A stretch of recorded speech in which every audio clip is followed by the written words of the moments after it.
Hello दोस्तों, welcome to Saturday with summed up. आज मैं आप लोगों के साथ वॉरेन बफेट की लाइफ स्टोरी शेयर करने वाला हूं, जिन्हें दुनिया इन्वेस्टमेंट गुरु और वर्ल्ड के थर्ड रिचेस्ट पर्सन के नाम से जानती है। दोस्तों, मैंने वॉरेन बफेट की लाइफ से बहुत कुछ सीखा है, इसलिए आज हम उनकी बायोग्राफी द स्नोबॉल से देखने वाले हैं कि वॉरेन बफेट ने $84 बिलियन बनाने से पहले अपना पहला $1 मिलियन कैसे बनाया। वॉरेन बफेट 30 अगस्त 1930 में अमेरिका के शहर ओमाहा में पैदा हुए।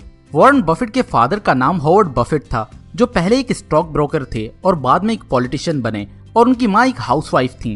बफेट अपने घर में तीसरे बच्चे थे और वो अपने माँ बाप के इकलौते बेटे थे। बचपन से ही बफेट का मैथ में बहुत इंटरेस्ट था और वो बचपन से ही पैसे और बिजनेस के मामले में सबको हैरान करने लगे।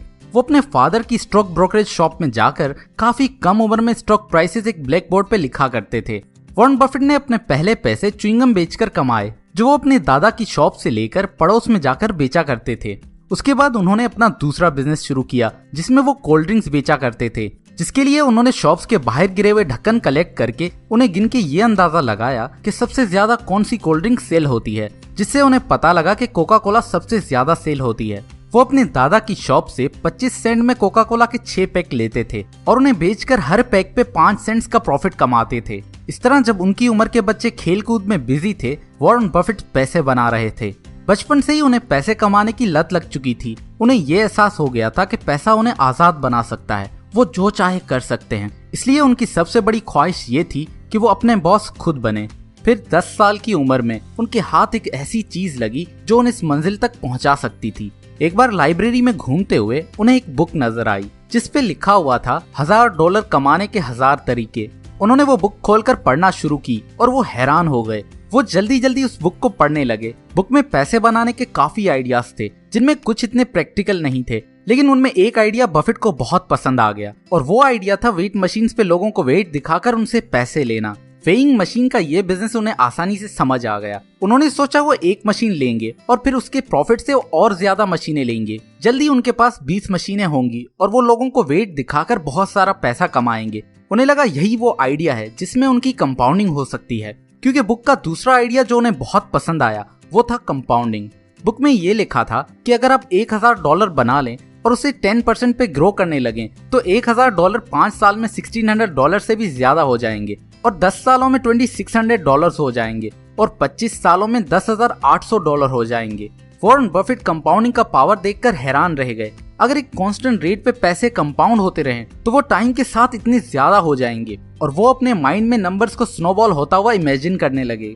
कंपाउंडिंग प्रेजेंट को फ्यूचर से मिला रही थी, इसलिए वो टाइम के बारे में अलग तरह से सोचने लगे। अगर आज का $1 कुछ सालों में $10 हो जाएगा तो वो आज ही डॉलर को $10 की तरह ट्रीट करने लगे। अब उन्हें ये समझ आ गया था, वो जितना जल्दी पैसा सेव करेंगे उतना ज्यादा देर वो पैसा कंपाउंड हो सकता है। उन्होंने 10 साल की उम्र में ही ये सारी कैलकुलेशंस करके अपने सारे दोस्तों और फैमिली वालों को ये बता दिया था कि वो 35 साल की उम्र में एक मिलियनेयर बनने वाले हैं। फिर 1 साल बाद उन्होंने फाइनेंस की दुनिया में कदम रखा और सिर्फ 11 साल की उम्र में उन्होंने अपना पहला शेयर खरीदा। अपने छोटे मोटे बिजनेस से वॉरेन बफेट $120 सेव कर चुके थे। उन्होंने अपनी बहन डोरिस के साथ पार्टनरशिप करके सिटी सर्विस के 3 शेयर दोनों के लिए खरीदे, जो उस वक्त $38 पर शेयर पे ट्रेड कर रहा था। लेकिन उनके शेयर लेने के बाद वो शेयर गिर के $27 हो गया और उनकी बहन डोरिस हर दिन उन्हें स्कूल जाते हुए ये याद करवाती रही कि उनकी वजह से उनका कितना लॉस हुआ है, जो सुन के उन्हें बहुत ज्यादा बुरा लगता था। लेकिन फिर भी बफेट दिल थाम के सब्र करते रहे। फिर जैसे ही वो शेयर $40 पे आया, उन्होंने वो बेच के अपने और अपनी बहन के लिए $6 का प्रॉफिट बना लिया। लेकिन जल्दी इस डिसीजन पे उन्होंने बहुत ज्यादा रिग्रेट किया जब सिटी सर्विस का शेयर डायरेक्ट $202 का हो गया। यहाँ उन्हें अपनी जिंदगी के 3 बड़े लेसन सीखने को मिले। पहला, बगैर समझे शेयर नहीं लेना चाहिए। दूसरा, थोड़े प्रॉफिट की लालच में शेयर नहीं बेचना चाहिए। और तीसरा, दूसरे लोगों के पैसे इन्वेस्ट करना बहुत बड़ा मसला हो सकता है। अपने हाई स्कूल के वक्त में वो काफी अलग अलग बिजनेस से पैसा कमा रहे थे, जिनमें न्यूज़पेपर डिलीवर करने से लेकर बार्बर शॉप्स में पिनबॉल मशीन लगाने तक शामिल थी। 1947 में 17 साल की उम्र में उन्होंने अपना हाई स्कूल कंप्लीट किया। वो कभी भी कॉलेज नहीं जाना चाहते थे, क्योंकि वो अपने बिजनेस से काफी अच्छा पैसा कमा रहे थे। लेकिन उनके फादर की सोच कुछ अलग थी और उन्होंने ये बफेट को रिक्वेस्ट किया कि वो वॉर्टन बिजनेस स्कूल में जाएं। वॉरेन वहाँ 2 साल रहे और हमेशा ये कंप्लेन करते रहे कि वो अपने प्रोफेसर से ज्यादा जानते हैं। फिर 2 साल बाद वो ओमाहा वापस आकर यूनिवर्सिटी ऑफ नेब्रास्का में पढ़ने लगे। फुल टाइम काम करने के साथ साथ भी उन्होंने अपनी ग्रेजुएशन 3 सालों में कंप्लीट कर ली। एक बार फिर उन्हें मास्टर्स के लिए हार्वर्ड बिजनेस स्कूल में अप्लाई करवाया गया, लेकिन हार्वर्ड ने उन्हें रिजेक्ट कर दिया, जिसे आज भी हार्वर्ड की हिस्ट्री का सबसे गलत डिसीजन माना जाता है। उस वक्त बफेट के रीडिंग के पैशन की वजह से वो ओमाहा पब्लिक लाइब्रेरी की इन्वेस्टिंग की सारी बुक्स पढ़ चुके थे, पर एक बुक जो उन्हें बहुत ही खास लगी वो थी द इंटेलिजेंट इन्वेस्टर, जिसके ऑथर थे बेन ग्रैहम, जो आगे जाकर बफेट के हीरो और मेंटर बने।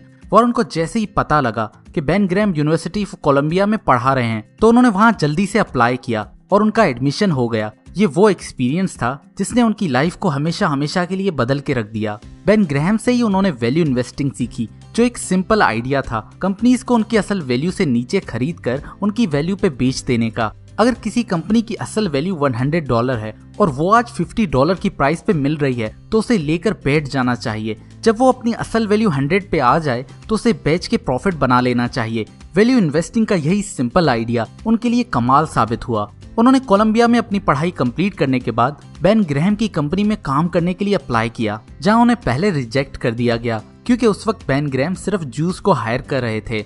उसके बाद वॉरेन ने ओमाहा वापस आकर स्टॉक ब्रोकर और टीचिंग का काम किया, लेकिन थोड़े ही टाइम बाद उन्हें बेन ग्रैहम की कंपनी में काम करने का मौका मिल गया। अगले 2 साल बफेट ने अपने उस्ताद के साथ काम किया, लेकिन फिर बेन ग्रैहम रिटायर हो रहे थे और उन्हें अपनी पार्टनरशिप बंद करनी पड़ी।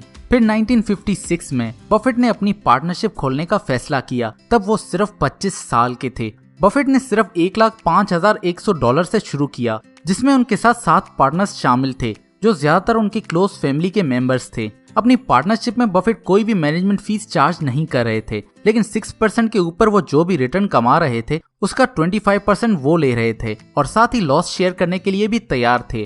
फिर 1962 के आते आते वो एक मिलियनेयर बन चुके थे। पार्टनरशिप की टोटल वैल्यू $1,05,100 से बढ़ के $7 मिलियन हो चुकी थी, जिसमें से $1 मिलियन सिर्फ बफेट के थे। इस तरह सिर्फ 32 साल की उम्र में वॉरेन बफेट एक मिलियनेयर बन चुके थे और उन्होंने अपने बचपन में कही हुई बात को 3 साल पहले ही सच कर दिखाया। उसके बाद भी वो हर साल मार्केट को बीट करते रहे। 1968 उनकी पार्टनरशिप का बेस्ट ईयर था, जब उन्होंने 58.8% का रिटर्न कमाया, जबकि मार्केट ने सिर्फ 7.7% का रिटर्न दिया था। अगर आप 1957 में बफेट के साथ $1,00,000 इन्वेस्ट करते तो वो $1,00,000 1969 तक $1.7 मिलियन हो जाते। इस दौरान उनका एनुअल कंपाउंडेड रिटर्न फीस से पहले 29.5% रहा और फीस के बाद 24.5%, जबकि मार्केट ने इस पीरियड में सिर्फ 7.4% का रिटर्न दिया था। ये एक ऐसी परफॉर्मेंस थी जो उस टाइम कभी भी नहीं देखी गई थी। बफेट इन्वेस्टमेंट की दुनिया का एक बहुत बड़ा नाम बन चुके थे, लेकिन 1969 में मार्केट काफी ऊपर आ चुकी थी और शेयर्स काफी महंगे हो गए थे और सस्ते शेयर्स ढूंढना बहुत मुश्किल हो रहा था। इसलिए बफेट ने अपनी पार्टनरशिप को बंद करने का फैसला किया। अब तक बफेट जिस इन्वेस्टमेंट टेक्निक से पैसा बनाते आए थे वो उन्हें बेन ग्रैहम ने सिखाई थी, जिसे नेट इन्वेस्टिंग या सिगार बट इन्वेस्टिंग भी कहा जाता है। आइडिया ये था कि ऐसी कंपनीज लेनी है जिन पे दूसरे लोगों का ध्यान नहीं है, इस वजह से उनकी प्राइस काफी ज्यादा गिर चुकी हो उनकी वैल्यू के मुकाबले में। फॉर एग्जाम्पल, अगर किसी कंपनी के पास $10 बिलियन के इक्विपमेंट या एसेट हैं और उसके ऊपर $3 बिलियन की उधार है, मतलब उधार वापस करने के बाद भी उसकी नेट बुक वैल्यू $7 बिलियन है, लेकिन अगर वो कंपनी हमें $3 बिलियन की प्राइस पे मिल रही है तो उसके शेयर्स को लेकर वेट करना चाहिए कि उसकी असल वैल्यू $7 बिलियन पे वापस आ जाए। दोस्तों, इस तरह की इन्वेस्टिंग में उस कंपनी के बिजनेस की क्वालिटी तो बुरी है, लेकिन उसकी प्राइस इतनी अच्छी है और मार्जिन ऑफ सेफ्टी इतना ज्यादा है कि आप एक बार अच्छा रिटर्न बना ही लेते हैं। इस तरह की इन्वेस्टिंग को Warren Buffett cigar but investing कहते हैं। उनके मुताबिक ये ऐसा ही है जैसे आपको कोई गिरा हुआ सिगार का टुकड़ा मिले जो किसी ने पी के फेंक दिया हो, लेकिन उसमें अब भी कुछ पफ्स बाकी हैं। तो भले ही वो कितना भी घिनौना क्यों ना हो, लेकिन फ्री में आपको कुछ पफ्स तो मिल ही रहे हैं। अपने शुरू के ईयर्स में वॉरेन बफेट ने ज्यादातर पैसा इसी इन्वेस्टिंग से कमाया। फिर उनकी लाइफ में एंट्री हुई उनके पार्टनर चार्ल्स टी मंगर की, जिनकी वजह से उनका investing style cigar but investing से हटकर क्वालिटी कंपनीज खरीदने पे आया। फिर वो ऐसी कंपनीज खरीदने लगे जिनको खरीदने के बाद कभी भी बेचना ना पड़े। उनके अच्छे बिजनेस की वजह से उनकी वैल्यू खुद ही कंपाउंड होती रहे। इस तरह वो सस्ती प्राइस और एवरेज बिजनेस वाली कंपनीज खरीदने से मूव होकर एवरेज प्राइस लेकिन ग्रेट बिजनेस वाली कंपनीज बाय करने लगे, जिनमें अमेरिकन एक्सप्रेस, कोका कोला, गायको और जिलेट जैसी बेहतरीन कंपनियां शामिल थीं। यही वो चेंज था उनकी अप्रोच में जिसने उन्हें एक मिलियनेयर से मल्टी बिलियनेयर तक पहुंचा दिया। लेकिन अपने सिगार बट इन्वेस्टिंग वाले दौर में बफेट ने एक टेक्सटाइल कंपनी खरीदी थी जिसका नाम था बर्कशायर हैथवे। उस कंपनी का मेन बिजनेस इतना अच्छा नहीं था, लेकिन प्राइस इतनी सस्ती थी कि बफेट उसके शेयर्स लेते गए। आखिरकार उनके पास इतने शेयर्स हो गए कि कंपनी का कंट्रोल उनके हाथ में आ गया और वो बर्कशायर हैथवे के चेयरमैन बन गए।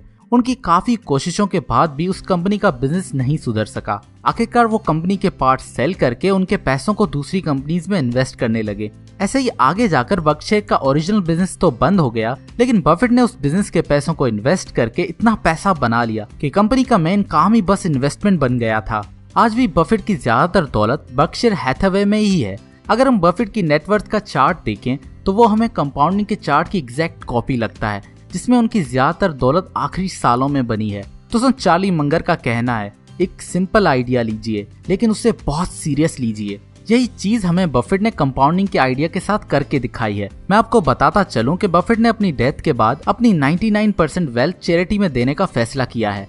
वो आज भी बहुत ही सिंपल लाइफ गुजारते हैं, उसी सेम घर में रहते हैं, वही सेम गाड़ी यूज करते हैं और वही सेम खाना खाते हैं। दोस्तों उनकी यही बात हमें ये याद दिलाती है कि उन्हें पैसे के मजे से कोई मतलब नहीं, उन्हें बस अपने काम की गेम में मजा आ रहा है। अब उस गेम में पैसे बनते हैं वो अलग बात है, इसलिए आज भी वो 88 इयर्स की एज में रोजाना ऑफिस जाते हैं। तो दोस्तों आज के लिए बस इतना ही। उम्मीद करता हूँ इस वीडियो से आपने बहुत कुछ सीखा होगा। ऐसे किस्से, कहानियों और किताबों से सीखने के लिए समडअप को जरूर सब्सक्राइब करें और बेल के आइकन को दबाएं। इस वीडियो को अपने दोस्तों के साथ शेयर करें। Thanks for watching.